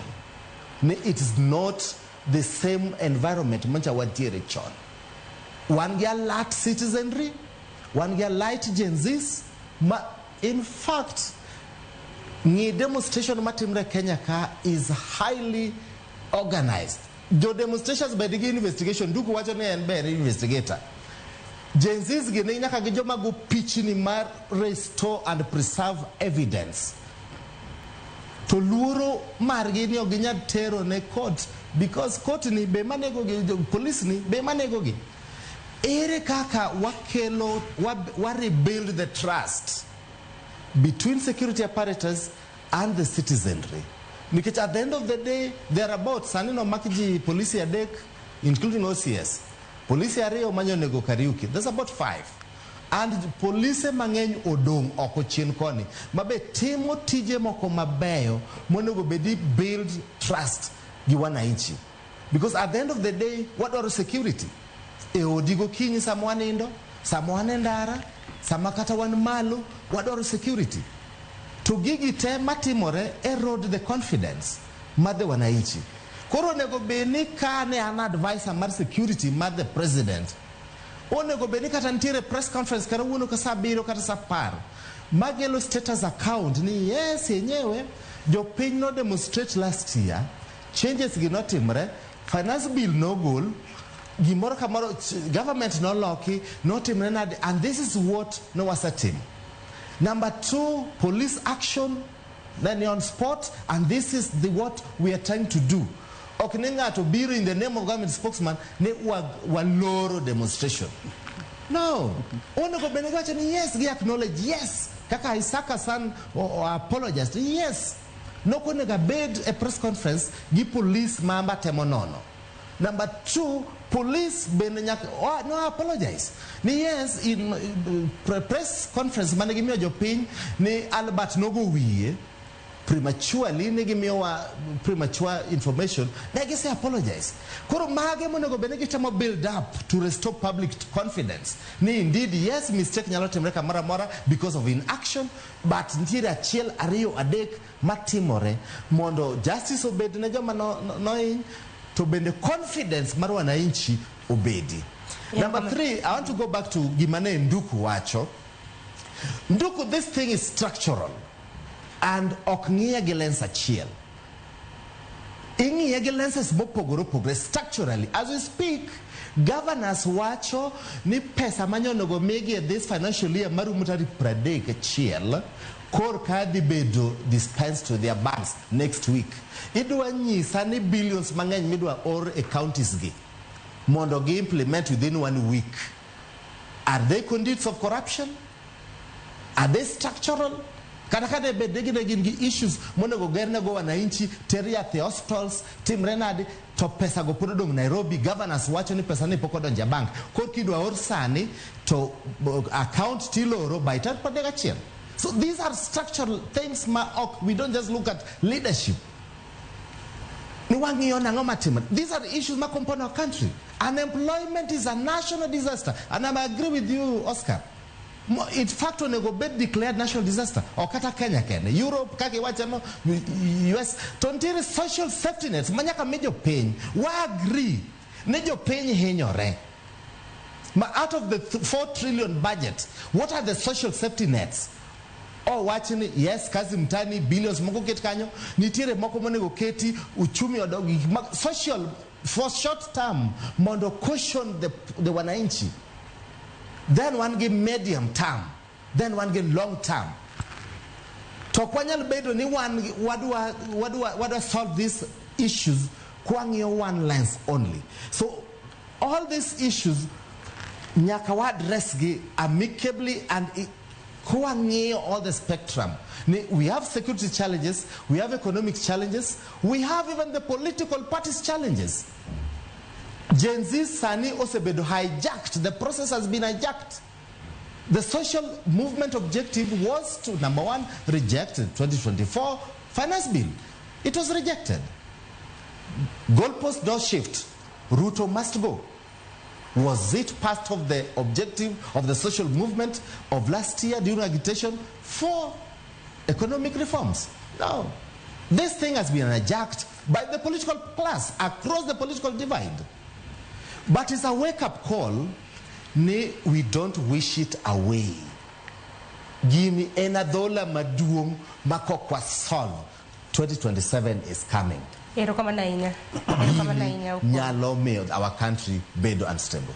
Erokamana inyo ponde kini mamago timore nyakwar mgajwango ngino ODPP no secholo nyinga uchiela mago bila mitudo kode neka ngini wenge duto tebe ni nitiere iraipoa mano duol mangiyo tijo bila ipachokai katika mano nduku aipoa ngeni bende nagise wacho ni gibro bedo ka gikaso nonro podo rito mar ngiyo ni nonro mar chal nade mabende gibro bedo ka gichiwo ne oganda mapachoka kine milose buch Albert Ojwang bende nitiere familia mano bar Boniface Kariuki chieng Sabato ngeso mar juma mokalo nantiere Kenyatta kinde mabende nagiloso gi jofwambo gocho ni piny owacho ojwangogi gin ne giwinjo ni nitiere case mar nyathigi madhi mbele to koriwigi kanyakla ne gidhi Central Police Station bange nyiso jo obila ma Central nyiso gi ni bura makamano jo homicide osekawo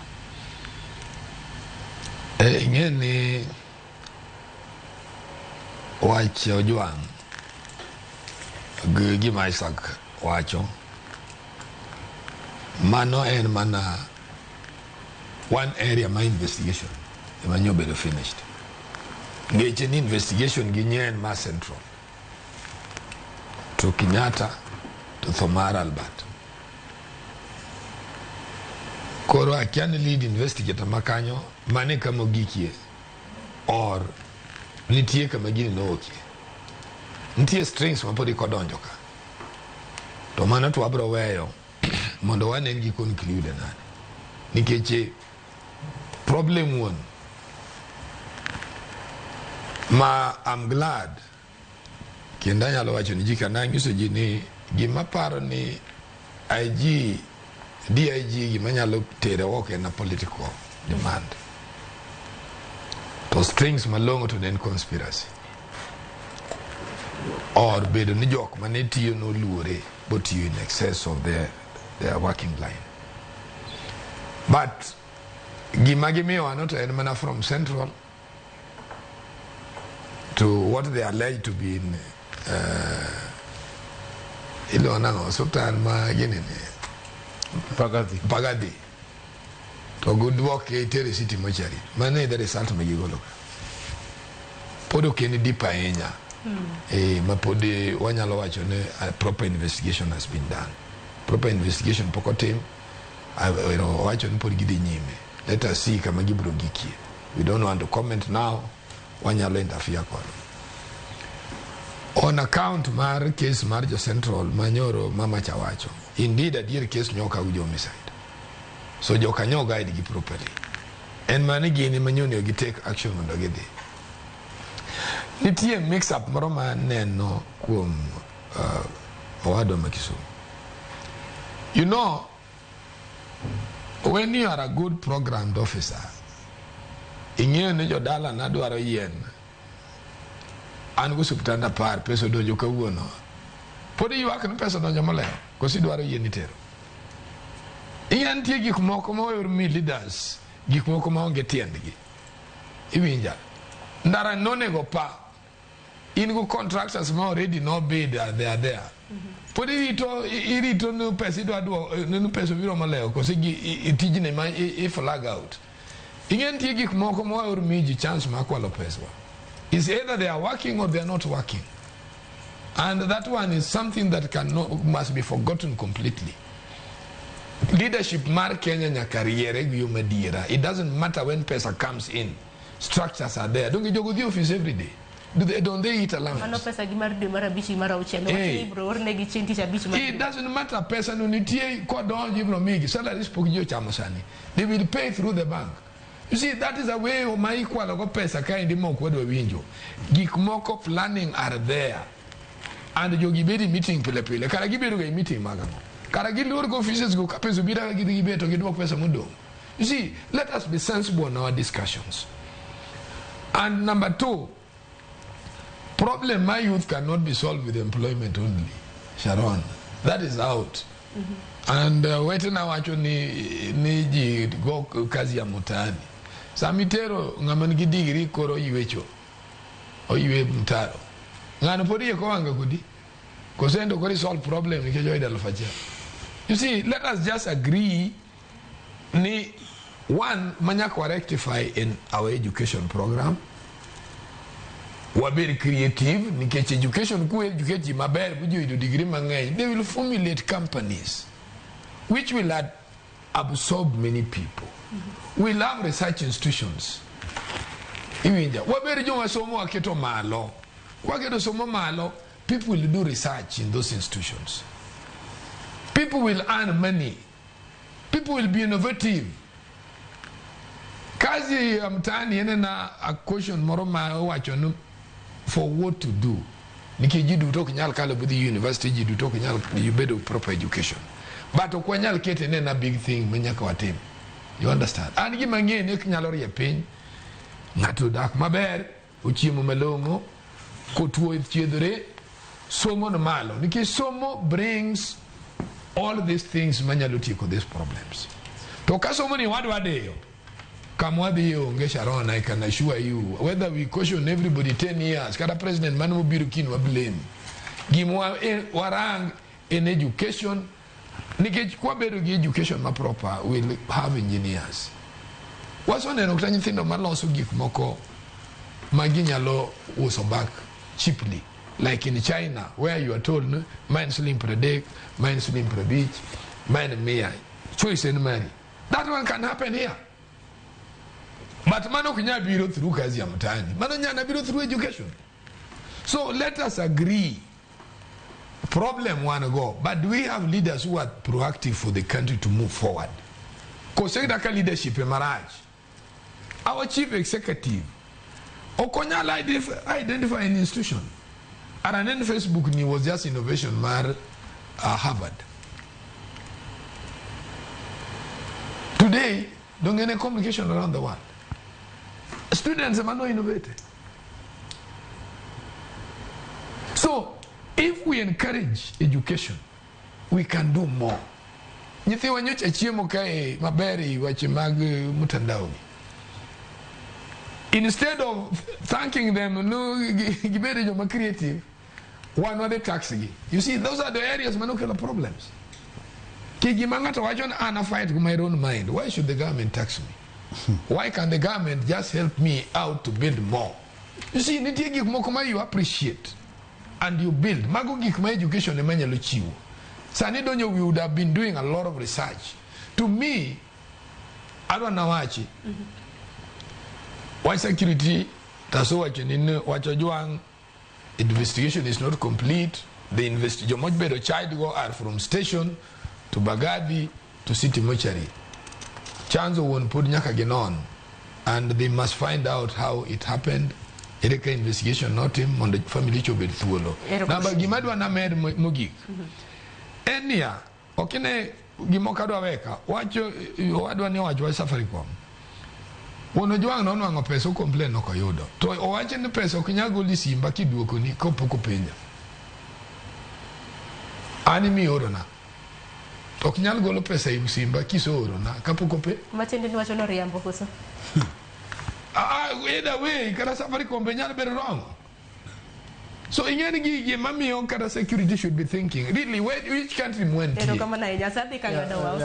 Apparently, I think we've had a good discussion. Number two, and watch matter, for example, demonstration. Equip the police for demonstration. Kakakoroki, probably, you don't have to issue the police mobile the demonstration, live bullets. They mutiogo, kaka pepper spray. When you go bed, no one yell, wame police pepper spray for demonstration. Rubber bullets, when you go bed, no one yell country, wame police for demonstration. Demonstrations, including things like public address system. When you go into a public address system, my address G, you have to leave the streets within the next 20 minutes, failure to which police will open fire. Manning and communicate with demonstrators. Or demonstrators say, in Chakresani, you are only allowed to use Kenyatta Avenue for the next 1 hour.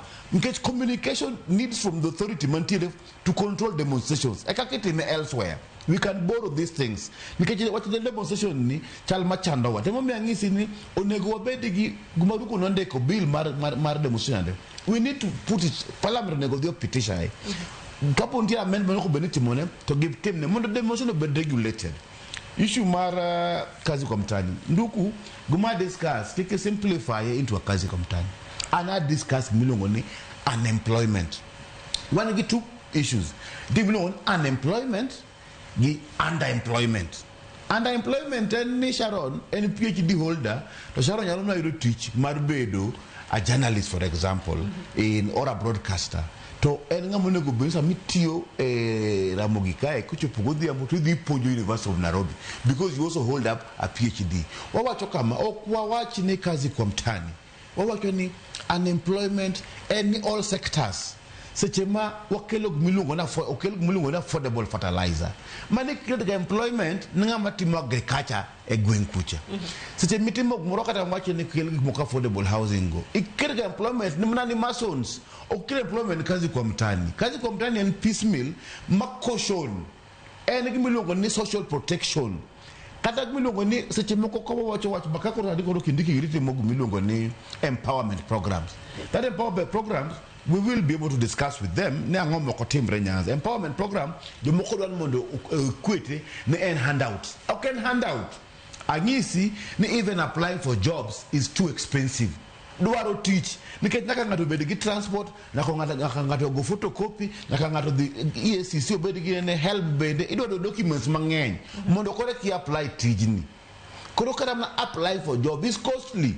Kolone go bedi bedi access mar pesa. Mondo gibela tiji mantiego. Ginya law apply. For example, Sharon, Sarika create 9 million jobs. To want to get 9 million youths. Mad boru tijego. To give tools, mag apply those jobs. It is still useless. Issue mara ginene. Issue mara ma ili awacho mar budget mar counties. Nduku, to be honest with you, things don't just happen like that. Government nigi cumbersome procedures. Pesa kose leo, kokele samo leo. Time mar implementation tig mane katiba. Mune go bed nikata within 7 days. Okonya bed pesa bira to kono beda issues. Ntie procedures manaka. Those procedures, some of them demand 21 working days, mokodo 7 working days, mokodo ikimangeni. The thing any serikal maduo onego tema or pesa esamadwa re workers seche makoro wachi nje teach mar county government Masiaya or county government Mahoma Bay poko chul 2 months ingeni katho economy makanyo nikati kada jok landlords kuonde ma gidakie ok yud pesa mondo gend timo gik ma gitimo. Iketho gik mang'eny kabisa in the whole system. Nitiere nyithindo madhi e skul mag nyithi jogo matiyo kanyo. Pesa mobedo remitted, health kata insurance mag jotich go.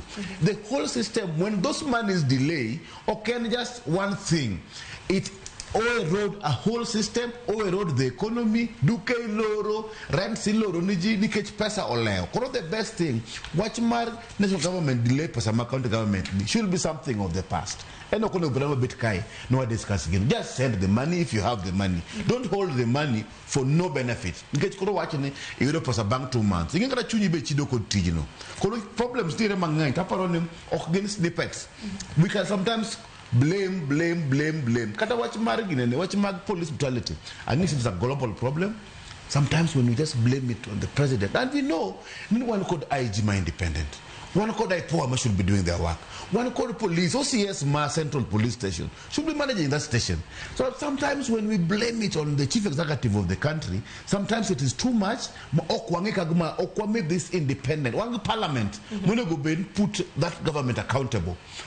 We don't just help blame. We look at things in depth. Problem why address the root cause of the problem. Key demonstration, what will I say? Key demonstration. If it is not peaceful, the police must be in place to protect lives and property. And businesses. Ero kama na ina kapo kakao wachini mogik eli kintere county makisuma. Sama na uktea reo kainti. Ntere ka odak Oliver hine no chendra chelka. Hiwacho ni kazi mtaani. Wakunyali bedo duoko duto Marco Sutije he Kenya kai. Kata kama ano. Hiwacho no nikich onge piny mora mondi ko joge duto. Hiwacho no chumi marwa poda tena kabisa. Hapa tunasong ote moro machele na neno mar engineer Shema. Engineer Ubila. Shemutho. Nocho kanyone greetings Sharon na ilo twak kendo imoro. Wacho nan benda siro jawach elo pinyo wacho mano Mr. Mwaura. Wacho ne kaluwore gi tho mano mar Albert. Nonro setim makare kendo hachi jauche lo seyude. Jal mana gidwaro obed tenge no sebedo. Kata ka wadwaro keto sanity gi watimo gi chik gi muolo. Secondly, wacho ni nyithindo makwalo kendo goyo ji e ng'anyo gino nego olu kod gi chik kendo chwal gi e doho. Wacho ni telo mora yiero gi Nyasaye. Let's respect the leadership ma wantiere godo. Kata ka ji nyalo pogore paro to watime gi muolo. Ka ok idwar jatelo koro kaw kura kendo itigo maber. Wacho ni problem marwa chakore e yiero. People are bribed to vote for the wrong people. Aparo ni wawegi kanyo opondo wachini mugi kotieko. Yeah, Sharon, gima adwa wacho ni kata sirkal owacho through jaloso e wach Mwaura ni kiny demonstration onge, kiny jopiny no wuogi, especially Nairobi, ka gi ng'anyo. To early warning and early response. Mano nyiso wa ni sirkal ok understand gimiluongo ni early warning signs. Mondo gi develop response effectively. Sama gi deny ni ng'anyo kinyonge, which means ni ogiket mechanisms ma kiny ka ng'anyo nitie to gi respond nade. Gima temo wacho ni sirkal nyaka bed proactive. Mondo gi develop strategies, mondo gi ensure ni there is law and order, mondo property and lives mag jo Kenya kiny ki kethre ka ng'anyo nitie. Number 2, nyaka wayie, whether we like it or not, ni economy ma Kenya ka ni piny, jo piny hinyore, nyaka gibed caution mamigi achiel ariyo adek for short term. Kapok wadhi a long term. Kidwa loso standard gauge railway from Nairobi to Malaba, that will take about 3 years. To mama matuo Kombewa Hospital odwaro yath. Mama moro nyithindo ma malnourished dwaro chak mondo osud ngimagi. So kawatimo gik moko nyaka ng'i short term, medium term and long term. Kazi mtani mawatemo wachoni is just one of the social safety nets. Mitimo kata America, itimo kata Europe. Lastly, sirkal, especially security apparatus, nyaka develop strategies mondo wachak rebuild the confidence mar jopiny gi security apparatus. Mondo ka ng'ato nigi wach moro, en gi thuolo mar dhi police station mondo report case ne kong'eyo ni gino biro konyo gimachielo. And lastly, 2010 constitution nomiyowa teko. Ka wach moro nitie, inyalo wache mtandao, inyalo keto petition, inyalo time e yo mora mora peacefully and non-violently. And we question the police negi kiwe tiyo gi excessive force unnecessarily.